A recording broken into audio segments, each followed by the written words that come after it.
नमस्कार, जय हिंद, जय भारत।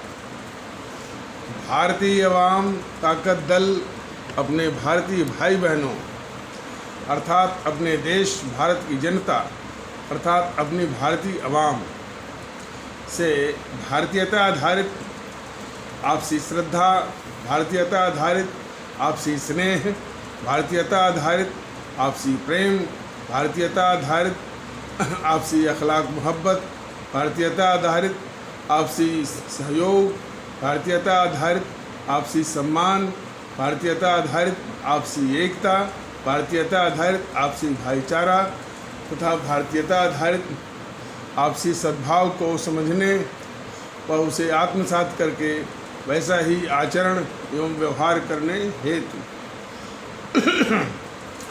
और इसके पूरे देश में प्रचार प्रसार करने हेतु और इसकी अहमियत और महत्व को प्रत्येक देशवासी को समझाकर उसे अपनाते हुए वैसा ही आचरण एवं व्यवहार करने हेतु सतत सदैव और हमेशा अदब के साथ आदर के साथ अर्ज करता है, विनती करता है। अब हम सभी लोग एक छोटे से प्रकरण के दो छोटे से प्रकरण के बाद मुख्य विषय पर चले आएंगे। एक प्रकरण वो है कि जीएनपीसी के विषय में तो बताया गया है, अर्थ में जितना बताया गया है उससे कई गुना ज़्यादा तथ्य ऐसे हैं जो हमको भी नहीं मालूम है।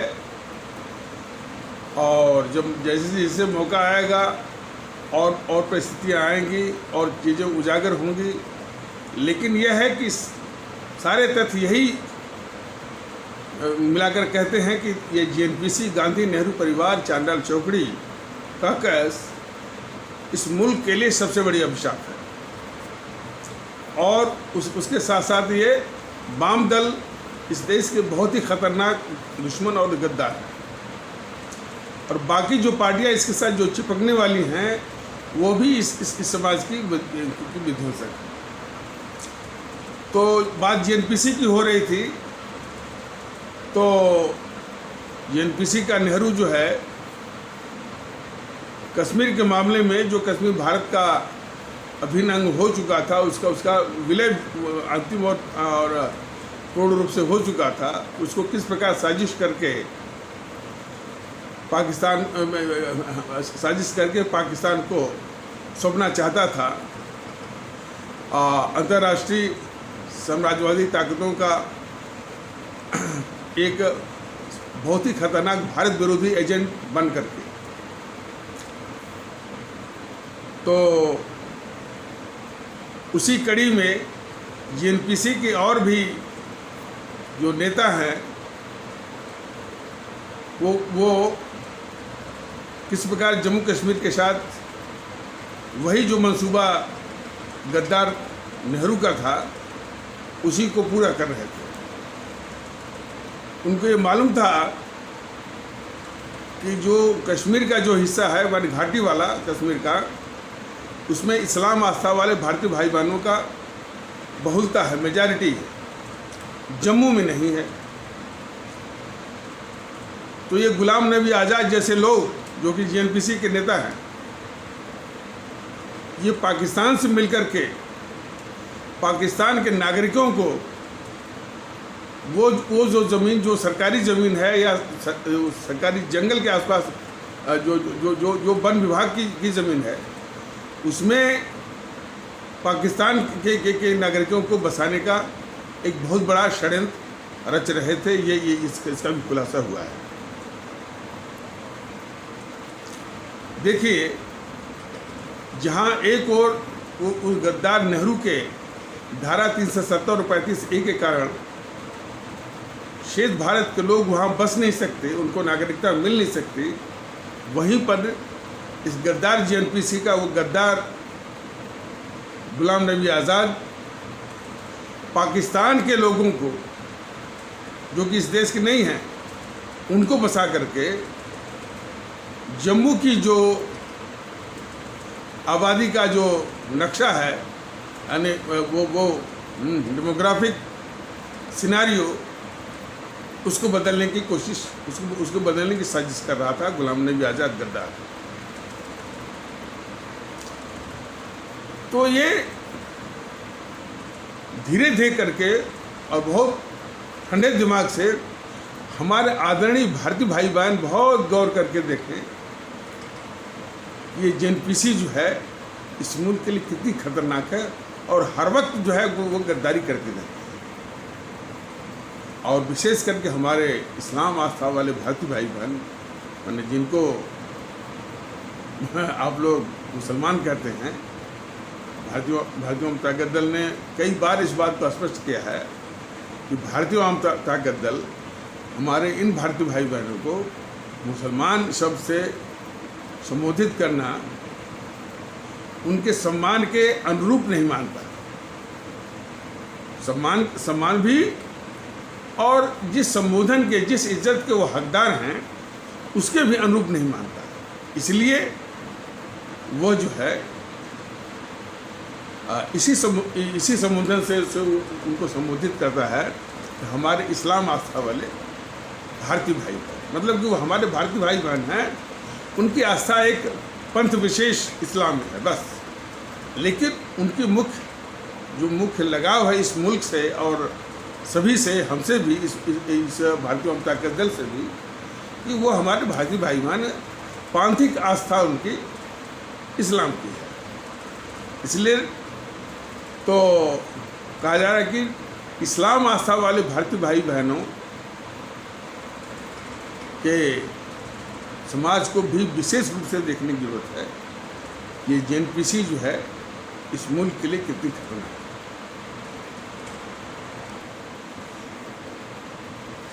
दूसरा ये है कि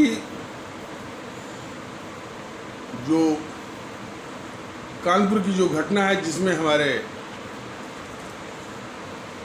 8 पुलिसकर्मी भारतीय भाई बहन या भारतीय भाई, क्योंकि जो गैंगस्टर विकास दुबे के द्वारा या उसके गैंग के द्वारा हत्या की गई, उसके संबंध में जो आदरणीय मुख्यमंत्री योगी जी का जो प्रयास है, उनके अपने हिसाब से सही है। ये तो स्पष्ट हो ही रहा है कि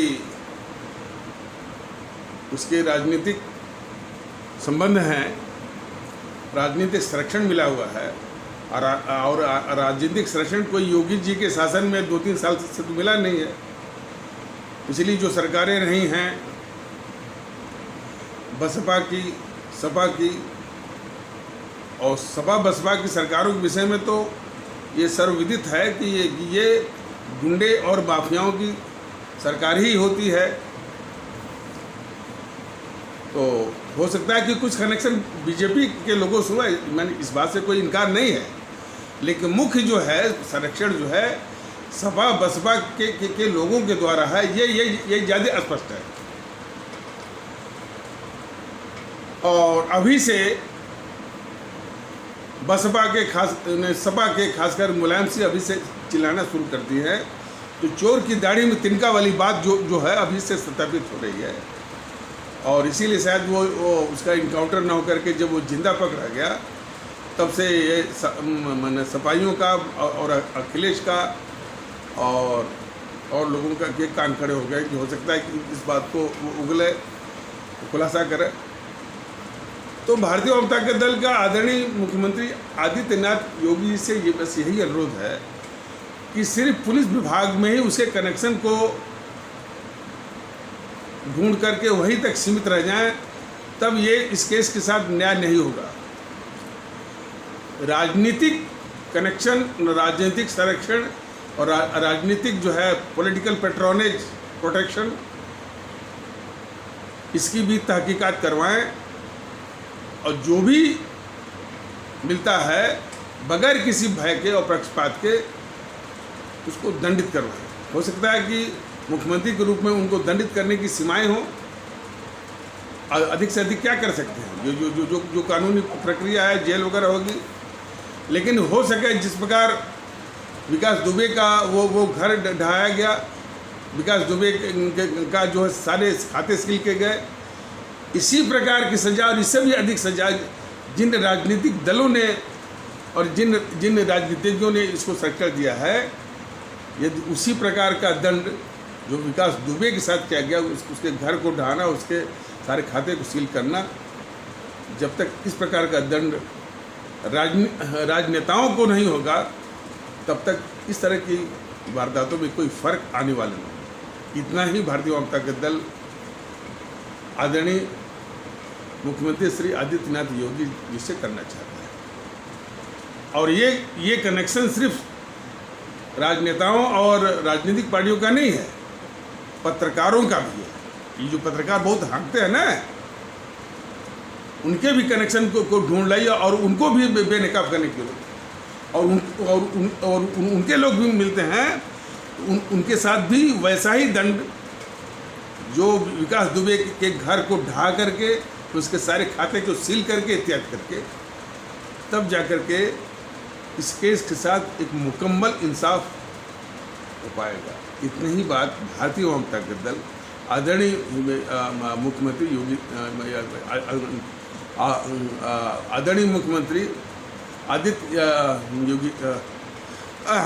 आदित्यनाथ योगी जी से करना चाहता है। बाकी जितना का उनका सराहनीय है कि भारतीय जनता दल आता है तो इसकी पूर्णता इस मामले की इंसाफ के लिए बिल्कुल वो करता है और इसमें जरा भी कोताही है। और एक ही केस से वो इस तरह से डील करता है कि बाकी जो है जितने भी माने दुर्दांत या किसी भी स्तर के अपराधी हैं, वो अपना रास्ता चुन लेते, या तो वो सुधर जाते, या तो जो है वो भाग खड़े होते इस प्रदेश के बाहर, इस देश के बाहर। तो इस संबंध में यही बस कहना है अपने आदरणीय मुख्यमंत्री श्री आदित्यनाथ योगी जी से। और जो बहस हो रही थी तो मैंने देख रहा था, तो अभी से जो है सपा के जो प्रवक्ता हैं, बसपा के प्रवक्ता अभी से चिल्लाना शुरू करिए कि अभी की बात करिए, अभी की बात करिए, वर्तमान की बात करिए। न्याय तो तब होता है, भूत हो, वर्तमान हो या भविष्य हो, केस की जो है पूरी छानबीन, और जहाँ से भी संबंध रखता हो, बिल्कुल सारे कनेक्शन को, चाहे जब भूतकाल का हो, चाहे वर्तमान काल का हो, सबका, चाहे वो इतिहास का हो, चाहे भूगोल का हो, दोनों पक्का जो है हिसाब लेने की सख्त आवश्यकता है। तो ये अपेक्षा भारतीय जनता दल करता है, और भारतीय जनता दल का जब मौका आएगा तो उसको पूर्णता से करेगा। जहाँ तक योगी ये आदित्यनाथ जी कर देंगे उतना मन भला ही है, कोई बात नहीं, कोई टिप्पणी भारतीय जनता दल की नहीं है, वेलकम है, वेलकम।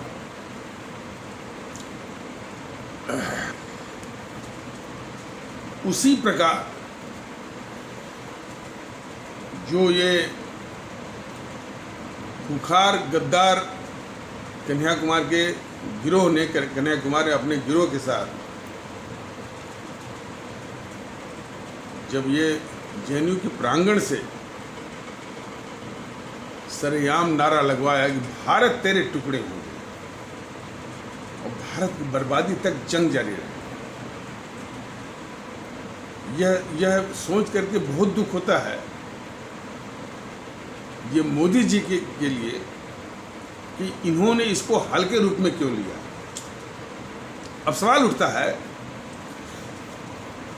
देखिए जैसा कि भारतीय जनता दल बराबर इस बात को बता रहा है कि इस तरह का सरेआम कहना या नारा लगाना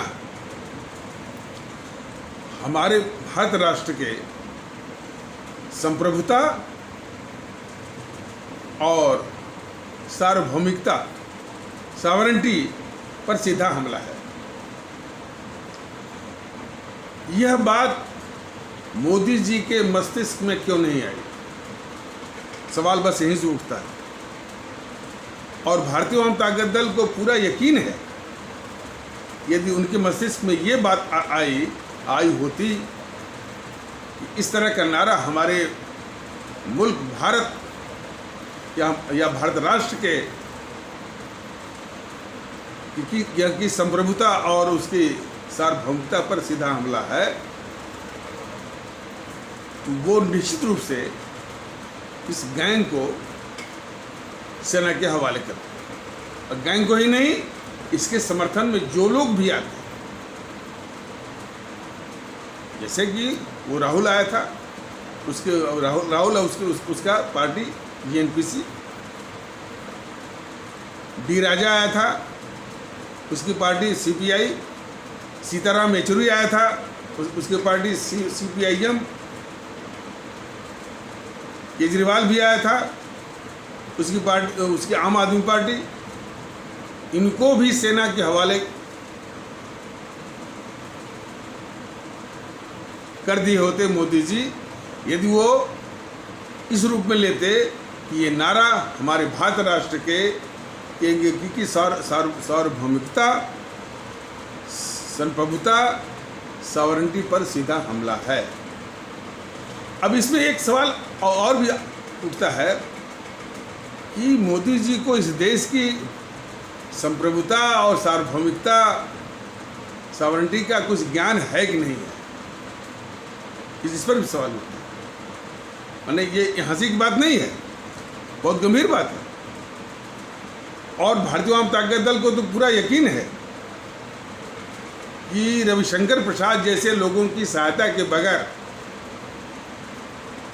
शायद आदरणीय मोदी जी को पता भी नहीं है कि भारत राष्ट्र के संप्रभुता, सार्वभौमिकता, सॉवरेंटी क्या होती है, क्या महत्व है, और क्या महत्व है और कितनी कीमती चीज़ है, शायद मोदी जी को पता भी नहीं होगा।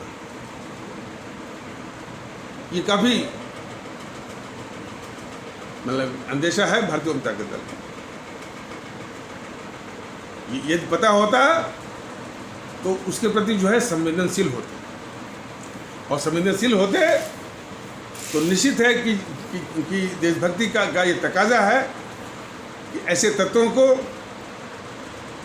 अदालती प्रक्रिया से दूर सीधे सेना के हवाले करने की आवश्यकता थी, जो कि उन्होंने नहीं किया। और इसी से ये आशंका होती है कि शायद उनको इस देश की संप्रभुता, सार्वभौमिकता, सॉवरेंटी का ज्ञान न हो, ज्ञान हो भी तो वो संवेदनशीलता न हो सकता है कि काफ़ी समस्या इससे हो।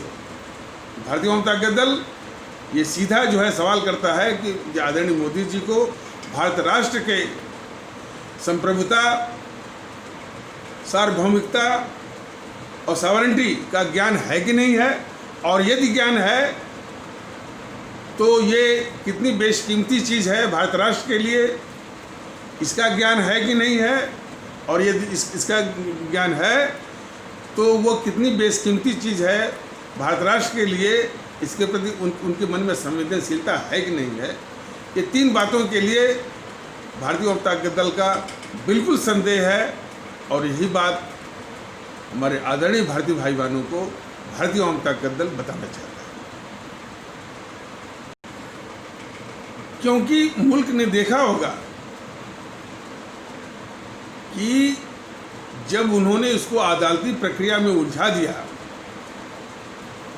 किस तरह से देश के गद्दारों को मौका मिल गया। ये बात कई बार बताई गई है, लेकिन इसको और भी बार बार बताने की जरूरत है, लोगों को जगाने की जरूरत है। और ये बहुत एक नमूना केस है। इसको बिल्कुल हर दृष्टिकोण से बार बार ये केस, ये एक बहुत ही वो एग्जाम्पलरी केस है कि किस तरह से मोदी जी ने इसको हैंडल किया, और किस तरह से हैंडल किया तो वो वही इस बात का द्योतक है कि राष्ट्रवाद का मुखौटा पहन करके जिस राष्ट्रवाद के बूते पर वो मोदी जी वोट बटोरते हैं, सत्ता हथियाते हैं, सत्ता का भोग करते हैं, उस राष्ट्रवाद के माने यही है कि शायद उनको इस देश के, भारत राष्ट्र के संप्रभुता, सार्वभौमिकता और सॉवरेंटी की समझ न हो, इसलिए कि वो इतना खतरनाक नारा इस देश की सार्वभौमिकता और संप्रभुता और सॉवरेंटी पर ही सीधा हमला था वो।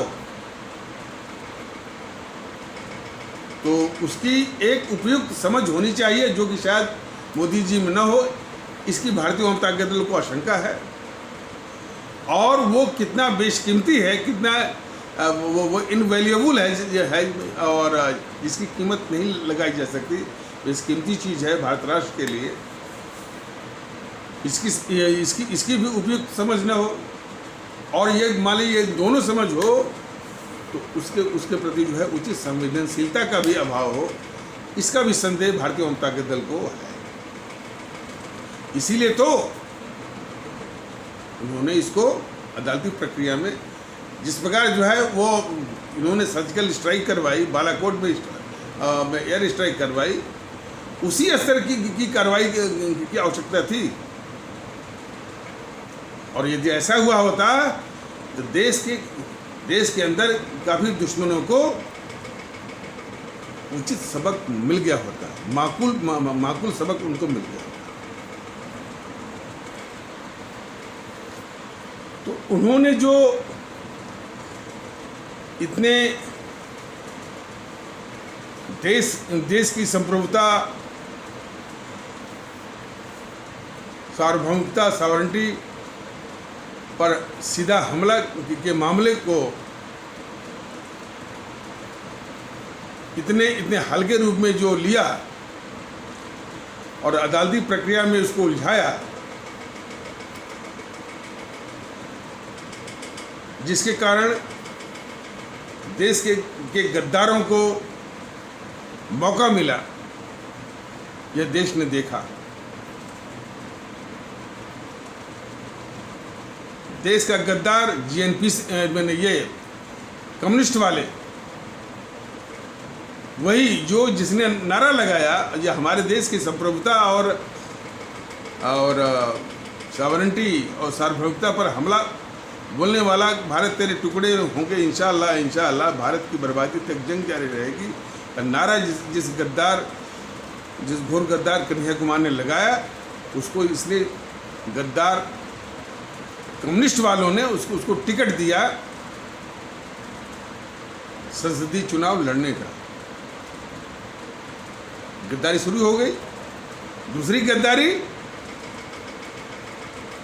वहाँ से बॉलीवुड से वो गद्दार जावेद अख्तर और उसकी बीवी गद्दार समाना आजमी दोनों आए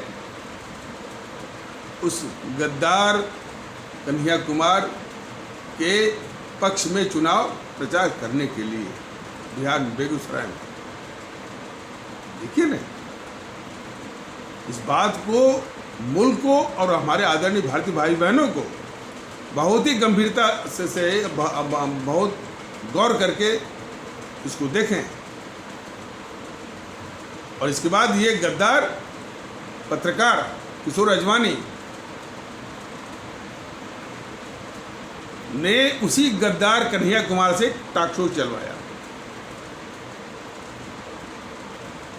और उसके मन में कितनी गद्दारी भरी हुई है उस गद्दार किशोर अजवानी के मन में, और वो छुपा हुआ कहाँ। मैंने इतनी बार उसको गद्दार गद्दार कहा, उसको उसकी हिम्मत क्यों नहीं बंदी कि भाई ये भारतीय जनता दल हमको गलत रूप से गद्दार कर रहा है और मैं गद्दार नहीं हूँ।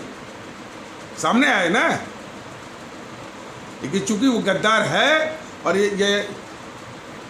ये बात उसके तक पहुँची होगी जरूर, उसका नैतिक साहस नहीं है ये बताने का कि वो गद्दार नहीं है, जबकि वो बहुत ही घोर गद्दार है।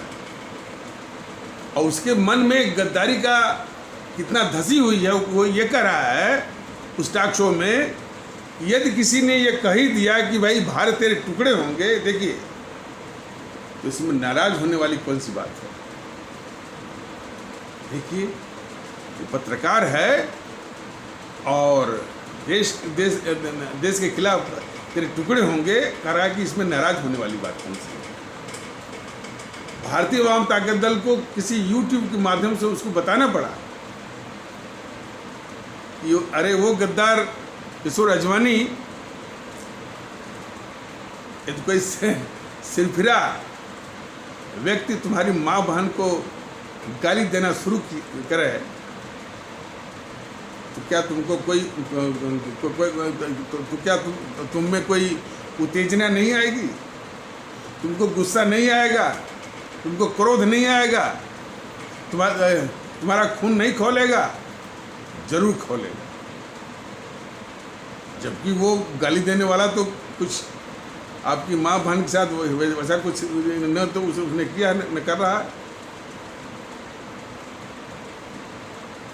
तो इतनी मैंने अपनी बात हो तो किसी और ढंग से, और देश के साथ कुछ भी होता रहे। इतने मैंने यही देश के लोग देखें कि ये पत्रकार है। आज भी इस बात को भारतीय वाम ताकत दल दोहरा रहा है। तो देश के लोग देखें कि वो पत्रकार है, और पत्रकार लोग क्या कहते हैं कि हम लोकतंत्र के चौथे स्तंभ हैं। उस चौथे स्तंभ की असलियत जरा इस देश के लोग देखें, अपने आदरणीय भारतीय भाई बहन देखें कि कैसे कैसे गद्दार जो है ये भरे हुए हैं मीडिया में।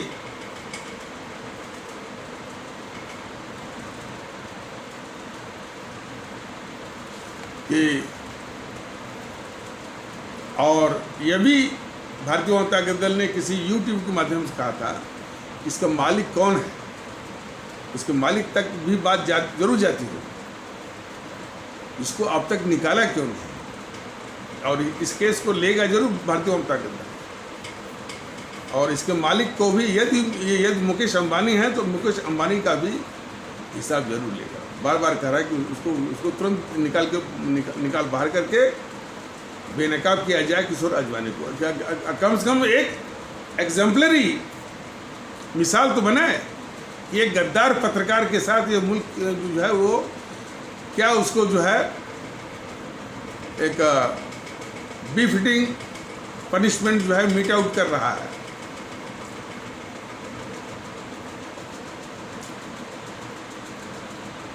और देखिए, और न्यूज़ 24 वाला उसी गद्दार कन्हैया कुमार से राष्ट्रवाद पर उपदेश सुनवाया, और उस उपदेश वाले परिचर्चा में बीजेपी का समित पात्रा भी शामिल था। कौन बीजेपी? जो राष्ट्रवाद का मुखौटा पहने हुए। इसको देश के लोग पहचाने कि बीजेपी का राष्ट्रवाद कितना कपटपूर्ण है, कितना छलावा है, और कितना धोखे वाला है।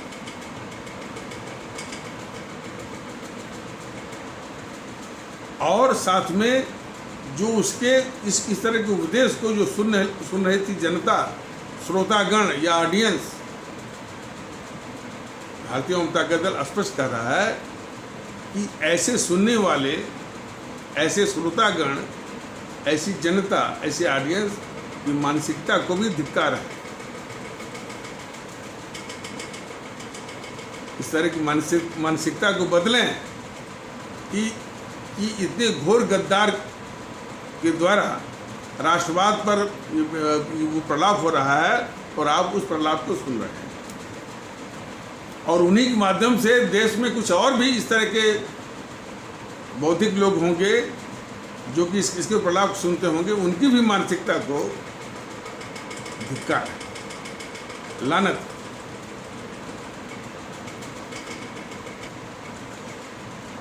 इस तरह का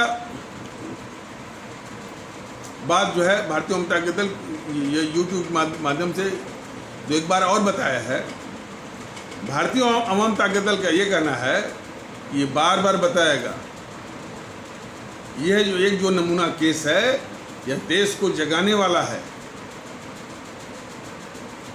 अपने आदरणीय भारतीय भाई बहनों की इसी नमूने से जगाया जाएगा कि किस तरह से ये देश विरोधी, देश के दुश्मन मोदी जी ने इस केस को मिसहैंडल किया, अदालती प्रक्रिया में उलझाया और देश के सारे गद्दारों को मौका दिया देश के खिलाफ गद्दारी करने का।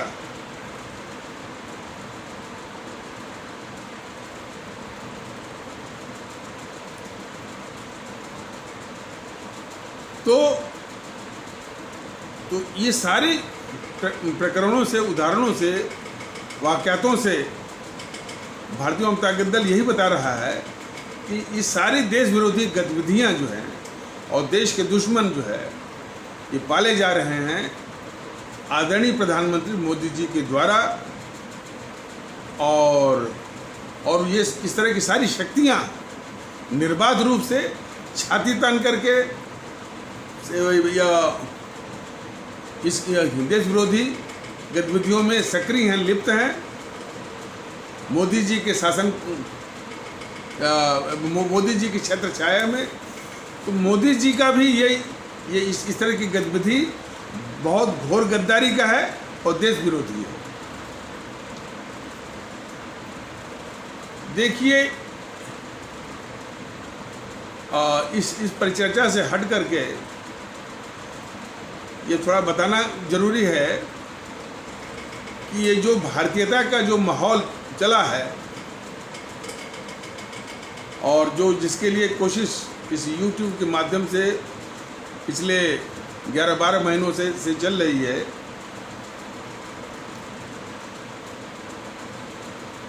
तो इसमें ये बीजेपी के लोग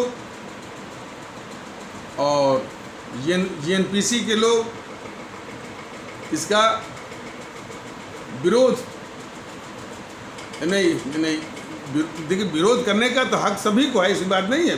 अब हर एक आदमी को यह हक है कि विरोध करे, समर्थन करे, लेकिन अवरोध उत्पन्न करना, विरोध नहीं, अवरोध उत्पन्न करना, वो भी जो बड़े नेता हैं उन्होंने इस भारतीयता और भारतीय एकता और राष्ट्रभक्ति, मुल्क परस्ती, देशभक्ति, इस माहौल का सामना करने के लिए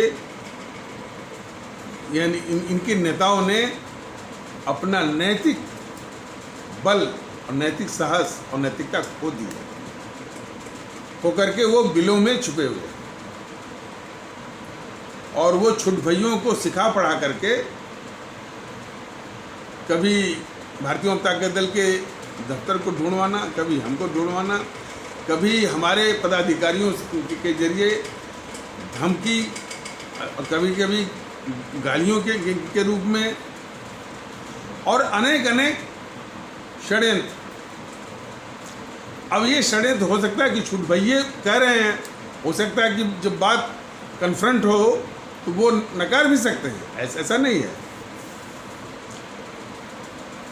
अब एक षड्यंत्र ये सुनने में यह आ रहा है, भारतीय जनता दल का पदाधिकारी बता रहा था कि ये बीजेपी के लोग प्रसारित कर रहे हैं कि ये जो भारतीय अवाम ताकत दल है या मैं हूँ, यह बीजेपी के ही लोग हैं और बीजेपी की बात कर रहे हैं।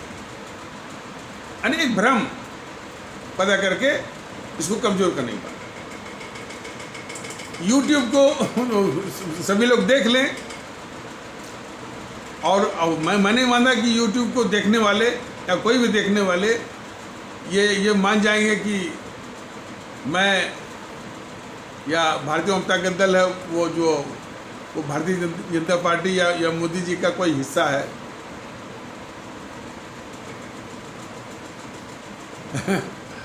अब इस अवधारणा, हाँ, भ्रम तो फैला सकते हैं, लेकिन इस तरह की बात का क्या जवाब बन सकता है?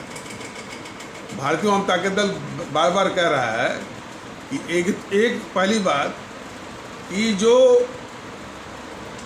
बीजेपी जो है जितने भी भारत राष्ट्र के बुनियादी मुद्दे हैं, जैसे कि राष्ट्रभक्ति है, राष्ट्रवाद है और देशभक्ति है, मुल्क परस्ती है, ये भारत राष्ट्र के नींव के पत्थर हैं।